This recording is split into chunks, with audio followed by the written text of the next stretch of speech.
大家好啊！今日為大家介紹一間總價唔使390萬嘅澳門全新電梯兩房，仲要有露台、有埋裝修家電俾晒你嘅。咁睇到呢個露台咧，相當之靚啊，朝向西南嘅，相當之光猛。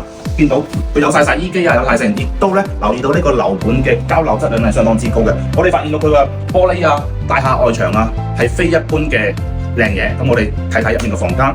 咁我而家睇到呢個房間裏面咧，佢係一個兒童房啦，做晒上格床啦，仲有個書台同埋衣櫃位。然後我哋再去睇睇個主人房。主人房呢度咧都係一個5尺大床啦。咁然之後咧埋去睇到咧，仲有一個衣櫃位㗎。咁呢度有成4門衣櫃。然後我哋再轉去睇睇個客飯廳。客飯廳呢度有晒 sofa 啦，同埋有晒好大嘅大電視啦，開放式嘅廚房咧，亦都要提一提咧，就係呢度嘅樓台咧有成3米高嘅，相當之舒服啊！咁呢度嘅建築面積總尺數咧就係671尺啦。咁我哋最後睇睇個洗手間，相當之靚嚇，有企浴有細浴室寶嚇。咁有興趣嘅朋友咧，後台點擊一個像私信聯絡我，拜拜。